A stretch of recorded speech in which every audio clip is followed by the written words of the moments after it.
आप लोग सब मोबा भाषा जानता होगा ना। आप लोग सब जानते हैं क्या? कोई कोई मोबा भाषा नहीं जानने वाले भी होगा इसके अंदर। कैसे है? आप लोग कोई नहीं जानता ना, तो ठीक है, जितना हो सकेगा हिंदी में बोलने के लिए प्रयास करूँगा। तो मुझे जो ये कहा गया है कि पूरा दुनिया और ख़ास तौर से हमारे हिमालयन के अंदर में हमारा जो परम पवन दलाई लामा के जीवन का जो हम लोग क्या बोलते हैं, सेवा होता है ना, सेवा, उसको क्या बोलते हैं हिंदी में, चरित्र कहता है ना, वो जो किस तरह का प्रकार से है इसके बारे में बताने के लिए कहा गया है। तो एक्चुअली आज यहाँ पर जो लोग यहाँ पर आए हुए हमारे जितने भी छात्रगण हैं, मेरा मानना है कि सबको पता होगा कि चौधरी दलाई लामा जी के बारे में मुझे ज़्यादा तो बताना नहीं पड़ेगा, लेकिन फिर भी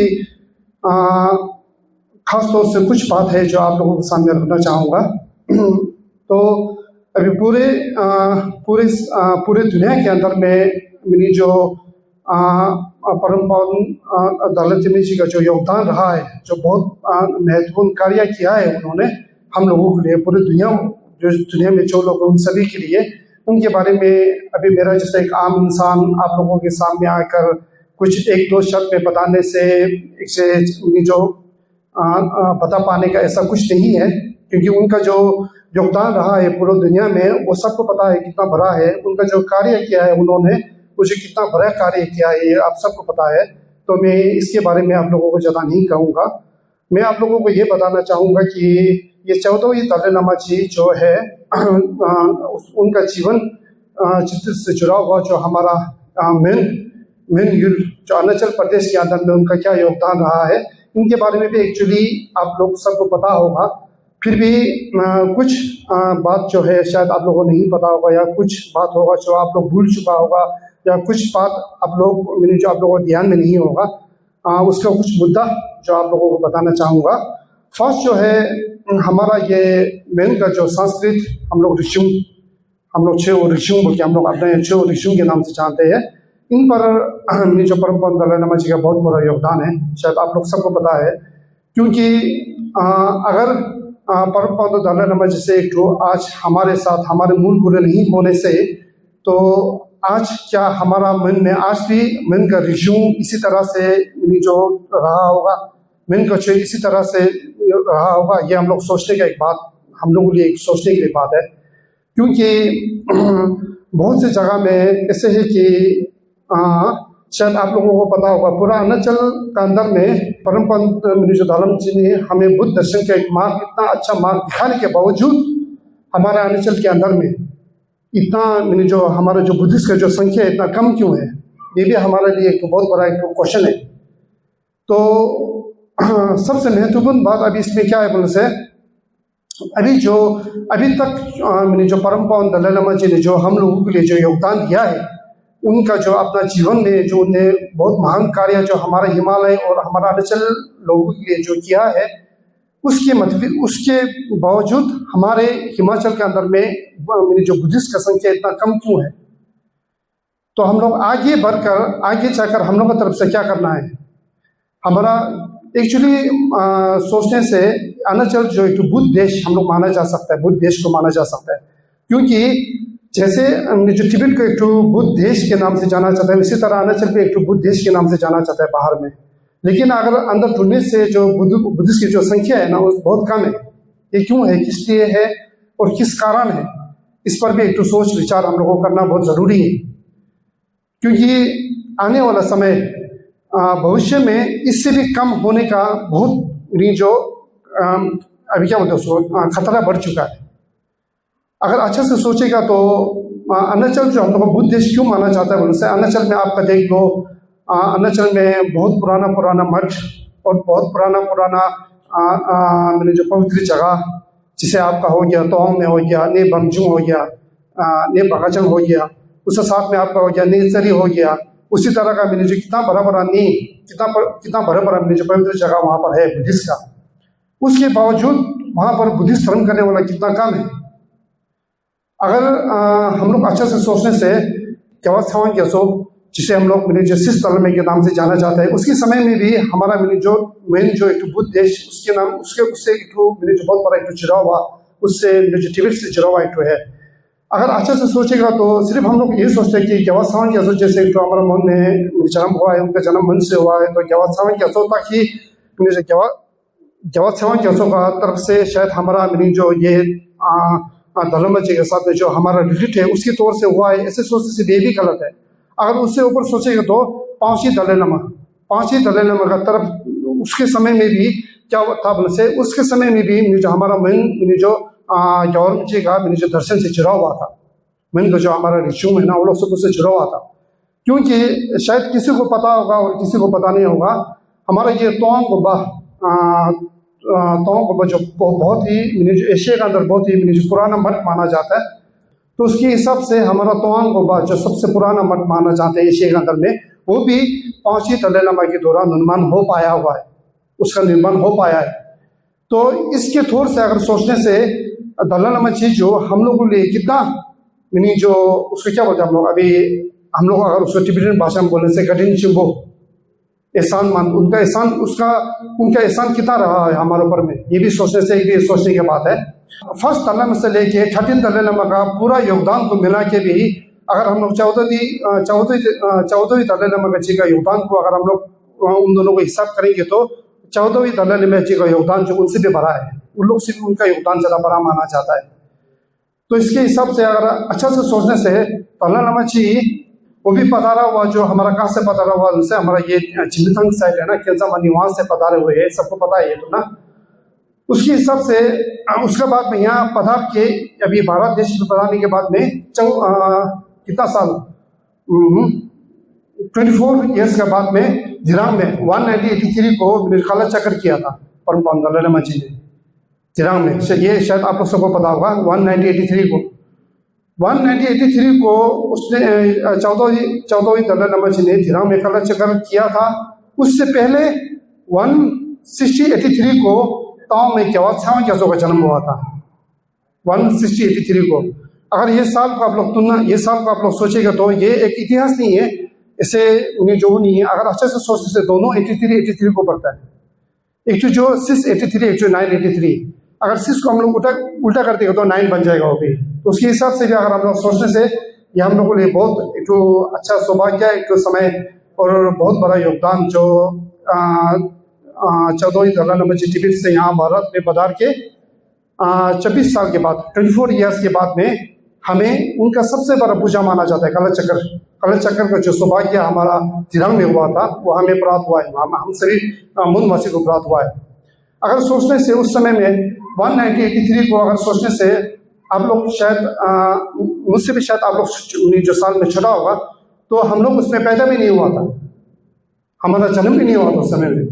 उस समय से लेके अभी तक में 14वीं दलाई लामा जी ने हमारे मिन के लिए क्या क्या नहीं किया है, मिन जितने भी मिन के लोग हैं उनके लिए क्या क्या नहीं किया है। अभी सोचने से 90 ईयर्स हो चुका है, फिर भी अभी भी इतना जो हमारा मिन से कोई आ रहे दर्शन के लिए आ रहे, दूर से आ रहे, बल से फटाफट उनको भी जो दर्शन मिल जाता है।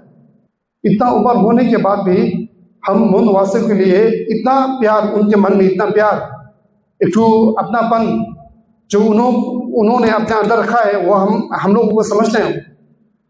ये समझने के बाद में और भी कुछ ऐसे बात है जो आज एक दो या 10 ऐसे मिनट या 1-2 घंटा में मैं आप लोगों को नहीं बता पाऊंगा। ये जो आप लोग खुद को सोचना है, परम पावन दलाई लामा जी ने हमारे लिए क्या किया है, हमारे माता पिता जी के समय से क्या किया है, हमारे वनवासी के लिए क्या किया है, ये भी एक तो सोचने की बात है। अगर परम पावन दलाई लामा जी से नहीं होने से क्या होना था, हमारा मेन का जो विष्णु संस्कृत वो अभी तक इस तरह कायम रहना था, मेन का अभी जैसे है वैसे रहना था। मैं सोचता हूँ ये बहुत ही कठिन, शायद अगर परम पावन दलाई लामा जी से नहीं होने से आज शायद हमारा मन में बुद्ध दर्शन का सिर्फ नाम से ही मुझे बुद्ध दर्शन करके लेना था। शायद हम बुद्ध दर्शन कैसे करते हैं, बुद्ध दर्शन को किस तरह से करते हैं, शायद ये हम लोगों के लिए बहुत मुश्किल होना था, मेरा मानना है। मेरा खुद का अभी मुझे ऐसा फील होता है। तो इसलिए हम लोगों का भी जो हमारा माता पिता जी ने जो संभाल के रखा था बुद्ध दर्शन, जो हमारे मेन का ऋषि है, उसको अभी हम लोग कैसे आगे बढ़ाएगा। खासतौर से अभी का समय का जो मेरी जो जनरेशन है ना, वो लोग हम लोग के ऊपर आ चुका है, हमारे कंधे के ऊपर। अगर हमने उसको अच्छा से नहीं संभाला, अगर हमारे समय में हमने उसको अच्छा से नहीं किया, तो आने वाले भविष्य में, चलो हमारा तो कुछ नहीं होगा, लेकिन आप लोगों का आने वाला, आप लोगों का बच्चा का समय में क्या होगा? उस समय में हमारा मन में क्या बुद्ध दर्शन अभी की तरह रह पाएगा? अभी की तरह हम उन्हें देख पाएंगे? एक ये, और एक जो क्या है उनसे, अभी जो हमारा जनरेशन के जो है लोग है, वो अपने आप को बहुत ही सौभाग्य समझना चाहिए। सौभाग्य, इतिहास के दौर पर मानने से भी सौभाग्य समझना चाहिए खुद को, और एक तो धर्म का तौर से सोचने से भी सौभाग्य समझना चाहिए। क्योंकि इतिहास का तौर से हम लोग अगर देखेंगे तो तिब्बत का आज़ादी, जब तिब्बत का आज़ाद था, उस समय में पूरा अरुणाचल तिब्बत का अंदर था, तिब्बत से जुड़ा हुआ था। उस समय में तिब्बत में आज़ादी था, तिब्बत में सब कुछ था। उस समय में क्या था, हमारा अरुणाचल, लद्दाख, सिक्किम सब जो तिब्बत के अंदर था। उस समय में भी हम क्या थे, परम पावन दलाई लामा जी की छाया, उनके आशीर्वाद के नीचे थे हम। और अभी तिब्बत का आज़ादी जब से जो चाइना ने छीना है, तब से लेके हम अभी भी जो हमारा, हम सबको जो परम पावन दलाई लामा जी का पूरा आशीर्वाद, उनका पूरा योगदान, उनका पूरा जो धर्म के बारे में जो उनका जो विकास किया है उन्होंने, वो अभी भी हमारे समय में देखने के लिए है। तो आने वाला जो हमारे दादाजी और माताजी के समय में क्या था, सिर्फ जो तिब्बत से जुड़ा हुआ था, लेकिन उनको जैसे अभी हमारा जो हम लोग आजकल जो परम पावन दलाई लामा जी का दर्शन लेते हैं, वैसे दर्शन उनको नहीं मिलता था। दादाजी लोग कहता था कि पहले जब तिब्बत में जाएगा तो दलाई लामा जी का दर्शन नहीं होता था। उस समय में एक तो जैसे हम लोग एक तो तांबे बोलते हैं ना, एक तो उसको क्या बोलते हैं हम लोग, उसको कहावत था, मुझे चावल पीछे जो किस चीज़ से बना हुआ है, मट्टी से बना हुआ है या सोना से बना हुआ है, सिरकू है कि सकू है बोल के, ऐसे करके एक कहावत था तिब्बत उस समय हमारा दादाजी को समय में। अभी इस समय में हम लोग जो परम पावन दलाई लामा जी को जैसे हम लोग एक दोस्त की तरह सामने से मिल पा रहे हैं, उनका दर्शन ले पा रहे हैं, तो ये हमारे लिए बहुत ही बड़ी बात और सौभाग्य की बात खुद को समझना चाहिए। इसलिए परम पावन हम लोग अभी ऐसे नहीं है कि जो परम पावन दलाई लामा जी अभी हम उनके दर्शन ले सकते हैं, हमें उनके दर्शन मिल रहा है, इतना में हमको सीमित होकर नहीं रहना है। उन्होंने जो हमारे लिए किया है, उसके लिए हमें क्या करना है? उन्होंने जो अपना जीवन जब तिब्बत का आज़ाद छीन कर अभी तक में 2026 तक में कितना साल हुआ बोलते, 67 साल, शायद मेरे हिसाब से 67 साल हो चुका है। 67 साल तक एक आदमी के हिसाब से, हम जैसे अगर आम आदमी को तो सोचने से कितना बड़ी बात है, पूरा जीवन आप जो बता सकता है। परम पावन दलाई लामा 14वें परम पावन दलाई लामा जी का पूरा योगदान अरुणाचल, हमारा हिमालय, खास तौर से हमारे हिमालय के ऊपर रहा है उनका। और उन्होंने इससे पहले बहुत बार कहा है कि अभी ये जो बुद्ध धर्म जो है, वो जो आजकल जो तिब्बत से लोग यहाँ पर नहीं आ पा रहे हैं, तो धीरे धीरे करके ये धर्म जो मिटने की कगार पे पहुंच चुका है, खत्म होने के कगार में आ चुका है। तो इसकी जिम्मेदारी किस पर पड़ता है, इसकी जिम्मेदारी कौन ले सकता है? तो ये जो है हम हिमालयन के ऊपर है, क्योंकि हम लोगों के पास आज़ादी है, हम लोगों का खुल कर सकता है धर्म। तो इस जो धर्म को आगे बढ़ाने के और अपना धर्म को कायम रखने का योगदान जो है हमारा ऊपर जिम्मा दे के रखा है। तो इस जिम्मा को हम लोग कैसे निभाएंगे, इस जिम्मा को हम लोग कहाँ तक लेके जाएंगे, ये हम लोगों को सोचना है। आज के समय में मैं इससे पहले ताओ में भी गया था, वहाँ से खलकताम साइड में भी मैं गया था, तो वहाँ में भी इस तरह का हम लोग का मीटिंग हुआ था, हमें आदमी लोगों के साथ में, बच्चे लोगों के साथ में। तो ज़्यादातर हम लोग धर्म जो हम लोग बुद्धिस्ट धर्म बोले से क्या कुछ सोचते हैं, कोरा जाना, यजु भिषि करना, मनी ऋषि करना, इतना में सीमित होकर खुश हो जाता है आदमी लोग। हम लोग बुद्धिस्ट है, क्यों से हम लोग गुब्बा कोरा जाता है, हम लोग मनी करता है, हम लोग यजु भिषि करता है, इतना में सीमित होकर रह जाता है। इससे आगे क्या करना है बुद्ध दर्शन में, इससे आगे हम लोग को क्या सीखना है, ये किसी ने कभी कोशिश नहीं किया। तो 14वें दलाई लामा जी ने बुद्ध धर्म में एक बहुत बड़ा योगदान रखा है। बुद्ध धर्म जो सिर्फ धर्म नहीं, बुद्ध धर्म में आपका बुद्ध दृष्टि, बुद्ध धर्म और बुद्ध का साइंस, तीन चीज जोड़ा हुआ है। ये जो 14वीं दलाई लामा जी ने नया कुछ नहीं है, ये जो बुद्ध भगवान का समय से बुद्ध भगवान ने जो हमें सिखाया है उसी को हमें समझाया है, उस पर एक तो प्रकाश डालकर हमें दिखाया है। तो ऐसे एक धर्म जिस पर आपका साइंस, दृष्टि, धर्म तीनों है, जो अन्य धर्म में नहीं है। धर्म के लिए इतना बड़ा कुछ जो परम पावन दलाई लामा जी ने हम लोगों को जो दिखा के रखा है, उसको हम लोग आगे कैसे बढ़ाएगा।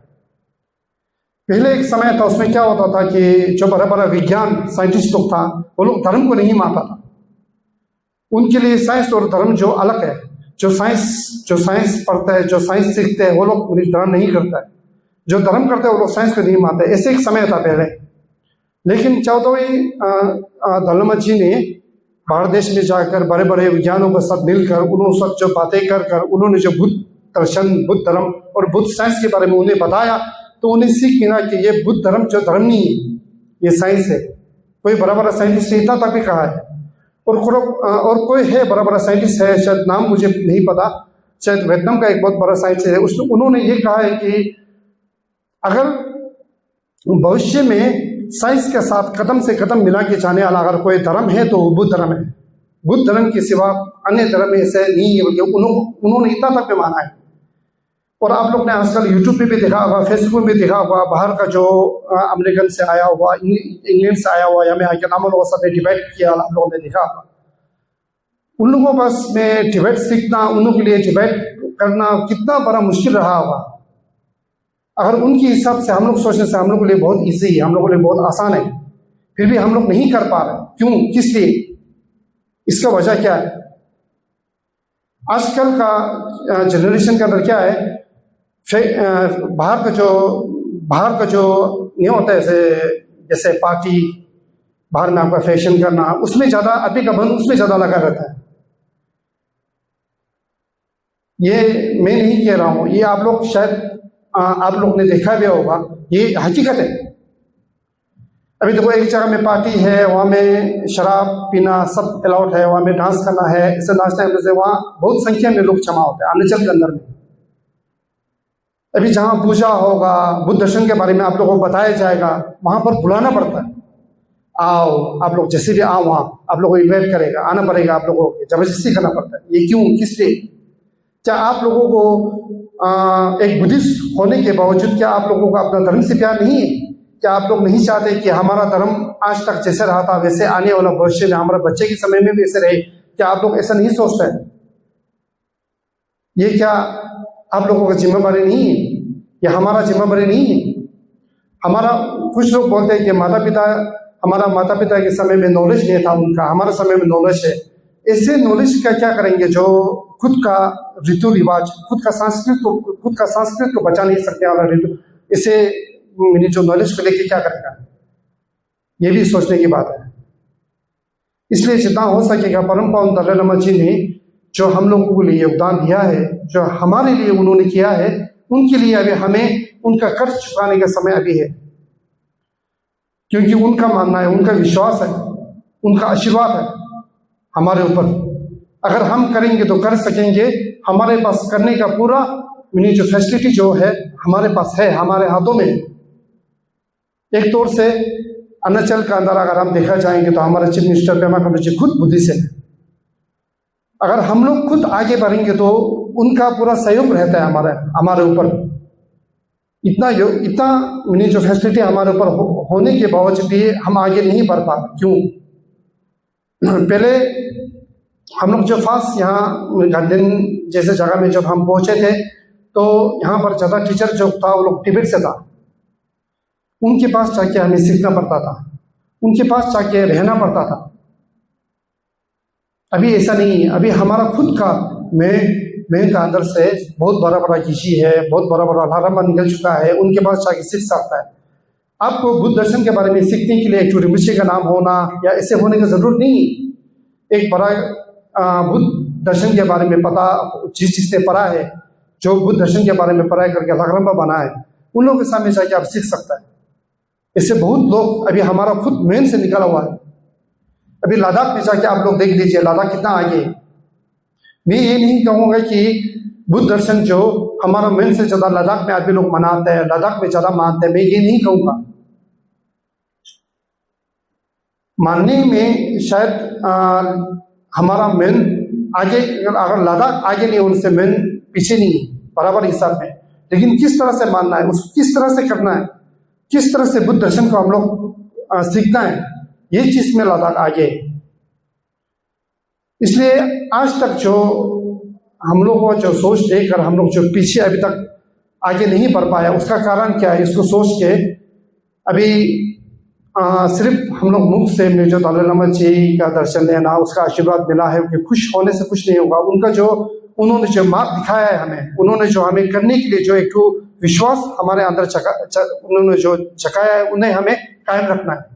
उसके लिए हम लोगों को आगे क्या करना है, इस पर एक बार सोच के विचार करना भी बहुत ही महत्वपूर्ण हो चुका है।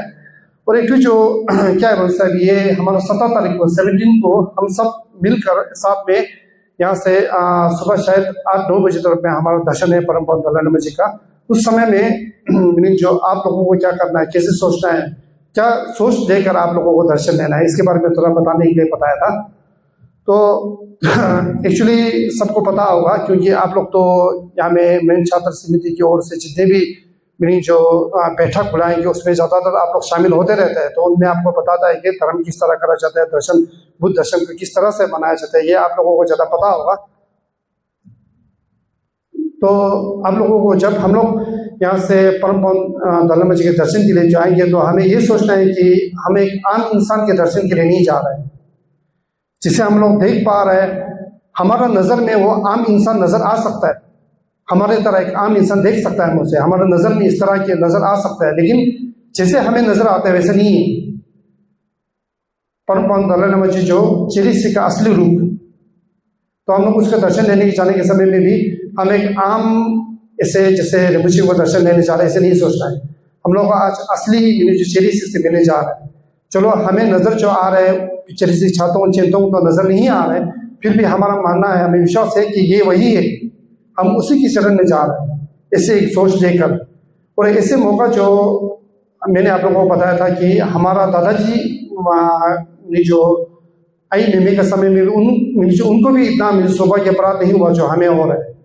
तो एक ऐसा सोच देकर मैंने जो ये 17 तारीख को सुबह दर्शन जाने के समय में चेलिसी असली जो चेलिसी जो हम लोग देख रहे हैं जो दलाई लामा जी को, वो असली छात्रों चेतों है, कितना विश्वास करके उनका दर्शन लेने के लिए जाना है।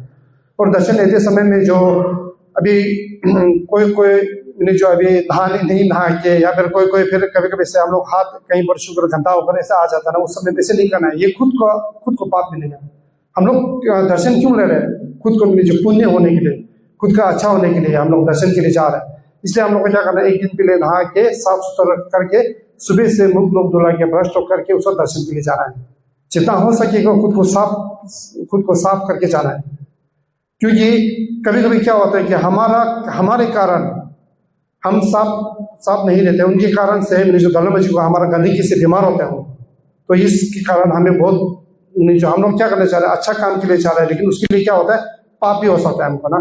इसलिए एक अच्छा से साफ सुथरा करके हो सके। तो मैंने हमारे अध्यक्ष तावटी को भी बताया था, आप लोग जितना स्कूल के लोग हैं वो लोग अपना खुद स्कूल का यूनिफॉर्म लेके आने से बहुत अच्छा होगा लगता है। क्योंकि जब वहाँ जाएंगे तो मैंने जो दलाई लामा जी भी सोचेंगे कि हाँ, ये हमारा अरुणाचल प्रदेश से जो मुंबई लोग हैं, उनके छात्र जो है आज यहाँ पर उनके दर्शन पर आए हुए, उनको भी एक फील कराने के लिए।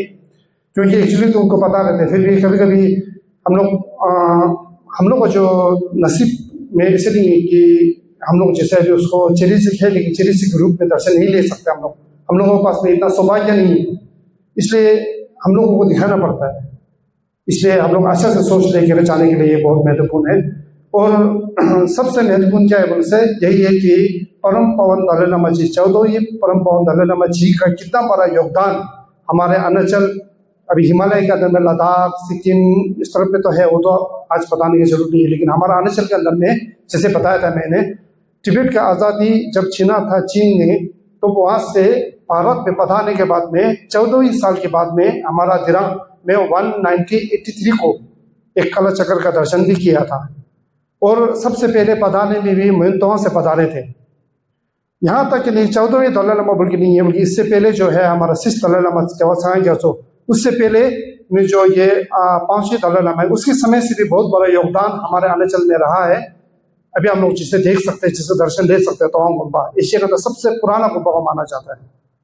इससे गुम्बा और भी अगर हो सकेगा तो हम लोग इतिहास को करके इससे पहले का जो 4th दलाई लामा हो गया, 3rd दलाई लामा हो गया, फर्स्ट दलाई लामा का तौर से कुछ योगदान हमारे मेन के अंदर में था कि नहीं था।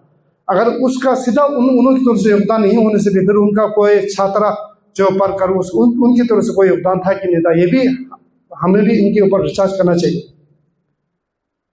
क्योंकि आने वाला जो भविष्य में हमारे अरुणाचल लोग हैं उनको ये सब जानना बहुत जरूरी है। इसलिए सिर्फ हम लोग ऐसे बोलते ना ग्यावरम जेकटे चिंबो रहे, ग्यावरम जेकटे थिम्बू हिम, ऐसे सोचता है, इतना ही नहीं बोलते ना। कठिन क्यों है हमारे लिए, इतना जो महत्वपूर्ण क्यों है, उनका इतना बड़ा एहसान क्यों हमारे ऊपर है, उस एहसान को एहसान की तरह जानकर उनका एहसान जो किस तरह हम लोग चुकता करेंगे उसके हिसाब से हमें कदम आगे बढ़ाना है। आज यहाँ पर आप लोग आए हुए सभी से मैं विनती करता हूँ, आप लोग जरूर इस विचार पर सोचेंगे, इस विचार पर आप लोग इस विचार को लेकर आप लोग आगे बढ़ेंगे, ये मेरा मानना है और एक विश्वास भी है। ऐसे है क्या बोलते ये मेन का संस्कृत हम लोग मेन का ऋषु है ना, वो जो सबसे महत्वपूर्ण मेन के ऋषु जो सबसे मेन के ऋषु का था, सबसे इम्पोर्टेंट सबसे महत्वपूर्ण क्या है, बुद्धिस्ट धर्म। टिबेटियन भाषा और टिबेटियन लिपि जो लेटर रहता है ना हमारा वेद, वो हमारे लिए बहुत ही महत्वपूर्ण है। इसलिए ना आप लोग जो है हमें टिबेटियन लिपि को समझते हैं, टिबेटियन भाषा को जो लोग चाहते हैं, वो सिर्फ अभी खाना खाने पीने के लिए भाषा को यूज़ नहीं करके बुद्धिस्ट दर्शन के बारे में आप लोगों की तरफ से टिबेटियन भाषा में जितना हो सके योगदान दे सकने से आप लोगों को देखकर दूसरा को भी ये पता चलेगा कि टिबेटियन भाषा जानना कितना महत्वपूर्ण है, वो हमारे लिए इम्पोर्टेंट है, कितना इम्पोर्टेंट है, क्यों इम्पोर्टेंट है ये जान पाएंगे। क्योंकि बुद्ध दर्शन को पूरा अच्छी तरह से जानने के लिए अगर आप लोग टिबेटियन लिपि और टिबेटियन भाषा नहीं सीखेंगे तो आप लोग नहीं जान पाएंगे। आजकल पहले बुद्ध भगवान के समय में संस्कृत और पाली के अंदर में बुद्ध धर्म के बारे में पूरा था, लेकिन आजकल संस्कृत में भी पूरा नहीं है। आजकल पूरा A to Z अगर आप लोग बुद्ध दर्शन के बारे में जानना चाहेंगे, पढ़ना चाहेंगे तो क्या टिबेटियन लिपि टिबेटियन भाषा के अंदर में पूरा सीमित है। तो आप लोगों को ये जानना और ये सीखना बहुत ज़रूरी है। जो लोग यहाँ टिबेटियन लिपि और टिबेटियन भाषा को समझते हैं ना, वो लोग सिर्फ अभी टिबेटियन भाषा जानते हैं बल्कि इतना तक नहीं। कोई लोग क्या करते हैं कि बाहर जाने के लिए यूरोप, अमेरिका, कनाडा जाने के लिए टिबेटियन भाषा सीखने के लिए आता है, यहाँ सीख के जाने के लिए। ये बहुत शर्म की बात है। हम लोग को टिबेटियन भाषा सीखना है क्योंकि हम लोग बुद्ध दर्शन को जानना है, बुद्ध दर्शन के बारे में हमें पढ़ाई करना है। इसके लिए ऐसे एक मकसद रखकर, ऐसे एक उद्देश्य को लेकर क्या करना है, टिबेटियन लिपि और टिबेटियन भाषा को सीखना है। इसलिए कि हम बाहर जाएगा मुंबई और हमको काम नहीं मिलेगा, आप टिबेटियन है हमको जाना पड़ेगा। इसके लिए हमको टिबेटियन भाषा जानना है, बाहर जाने के लिए हमको ये सीखना पड़ेगा। ये जो उद्देश्य लेकर आप लोग सीखेंगे तो ये हमारे मुंबई सभी मुंबई की ओर से एक शर्म की बात है। इसलिए आप लोग हमें जो लोग अभी तक टिबेटियन भाषा समझते हैं, टिबेटियन भाषा जानते हैं, टिबेटियन लिपि को जो लोग पढ़ सकते हैं, उन लोगों के लिए एक दरखास्त है कि सिर्फ आप लोग इतना में सीमित मत रहो, आप लोग आगे बढ़कर पूरा मेन समाज को आगे लेकर कैसे चलेंगे, मेन समाज में आप लोग किसे आगे बढ़ाएंगे, मेन समाज को किसे आगे बढ़ाएंगे, ये आप लोगों की तरफ से कोशिश होना चाहिए। जैसे कंडेन डेबुंग सेरा से जो लोग नामा लोग पढ़ाई करके निकल के आने के बाद में जितना हो सकेगा अपना योगदान दे रहा है ऊपर, उसी तरह आप लोगों की तरफ से योगदान होना है। ये योगदान को आप लोग व्यस्त होने मत दो। जो आप लोग ने सीखा है, जो आप लोगों ने जाना है ना, उसको व्यस्त होने मत दो, उसको आप लोग और भी आगे बढ़ा। यही बोलना था। क्योंकि टिबेटियन लिपि जो है ना, टिबेटियन भाषा, टिबेटियन लिपि, कोई क्या सोचता है टिबेटियन लिपि जो हमारे लिए महत्वपूर्ण नहीं है, ये तो टिबेटियन का है, उन लोगों के लिए महत्वपूर्ण है, ऐसे सोचता है। ऐसा नहीं है, ये हमारे लिए बहुत महत्वपूर्ण है। अभी तक मुंबा का लिपि नहीं बना है, मुंबा का ईगी नहीं बना है अभी तक। अगर भविष्य में मुंबा ईगी बनने से वो किस में बनेगा, उनसे टिबेटियन लेटर में बनेगा, टिबेटियन लिपि में बनेगा। भाषा का हिसाब से हमारा मुंबा भाषा का हिसाब से सबसे आसान लिपि है टिबेटियन लिपि। टिबेटन लिपि जो टिबेटन का है लेकिन ऐसे नहीं है। टिबेटन लिपि का निर्माण कहाँ से हुआ था? नालंदा से हुआ था। थिम्मेसंबुद्धा ने किया था नालंदा से। तो ये भी भारत से निर्माण, उसका टिबेटन लिपि का जो निर्माण जो भारत से हुआ, तो ये भी तो नालंदा से शुरू हुआ एक लिपि है। इसको भी समझना जरूरी है। कोई लोग ऐसे सोचते ये लोग टिबेटन लोग का है, हम लोग सीखना नहीं पड़ेगा, ऐसा सोचते, ये गलत है। सोचने से हम लोग का, जैसे बताया था, हम लोग का भाषा का हिसाब से टिबेटन लिपि जो सबसे आसान है हम लोग को मुंबई लिपि बनाने की। तो अगर भविष्य में आप लोग चाहते कि आप लोग हमारा मुंबई लिपि को बना सके, या फिर आने वाला हमारा जो वंश है उन लोग मुंबई लिपि बनाएंगे, तो टिबेटन लिपि जरूरी है इसके लिए, और जरूरी रहेगा।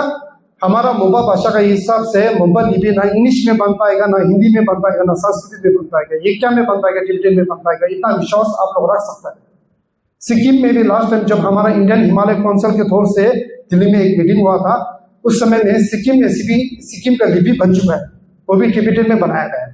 लद्दाख में जो लद्दाख का लिपि है वो भी टिबेटन में है।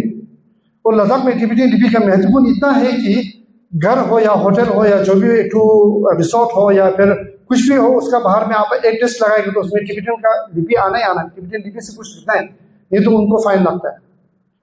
हमारा अरुणाचल में ऐसे नहीं है। इसलिए अच्छा चीज जो हम लोग दूसरों को देख कर दूसरों से सीखना है, दूसरा क्या करता है अच्छा चीज जो हम लोग क्या सीखते हैं, बुराई सीखते हैं। इसलिए और बुद्ध धर्म जो है इतना महत्वपूर्ण क्यों है बोले से, हमारा अगर मन का रिश्यू, मन का रीति रिवाज, मन का संस्कृत जिस तरह अभी जीवित है, हम उसको जीवित रखना चाहते हैं, तो उसमें बुद्ध दर्शन का योगदान, बुद्ध दर्शन कायम रहना, बुद्ध दर्शन का रहना बहुत जरूरी है। इसलिए हम लोग सबको मिलकर, आप लोग जो भी है छात्र जहाँ से भी है, चाहे बेंगलोर से हो, मैसूर से हो, या चाहे अरुणाचल से आप लोग आया हुआ हो, जो भी हो, उन्हें एक सोच रखना है कि मैंने जो पढ़ाई किया, मैंने जो पढ़ा है, वो मैं कलेक्टर बनूंगा, मैं डॉक्टर बनूंगा, मैं एमएलए बनूंगा। यहाँ ये नहीं, मैंने जो पढ़ाई किया है, ये पढ़ाई को लेकर मैं अपना मुन समाज को कहाँ तक लेके जाऊंगा, मुन समाज के लिए मैं आगे क्या करूंगा, हमारा मन के अंदर में मेरा तरफ से क्या योगदान रहेगा, मैं अपना मन में मेरा ओर से मैं क्या योगदान दे पाऊंगा, इसे आप लोग सोच में रखना है। इस सोच कर आप लोग आगे बढ़ना है। तब आपका जो आपने पढ़ा, जो आपने सीखा, उसके भी जो महत्वपूर्ण बढ़ेगा, और एक हमारा मन समाज भी आगे बढ़ पाएगा। अभी मन में कहीं गांव है, जैसे अभी कुंबा, ऐसे गांव में अभी तक भी पहले जैसा था वैसे ही अभी भी वैसे ही है। ऐसे ऐसे गांव के अंदर घुस कर हम लोगों को क्या करना है, उन लोगों को आगे बढ़ाना है।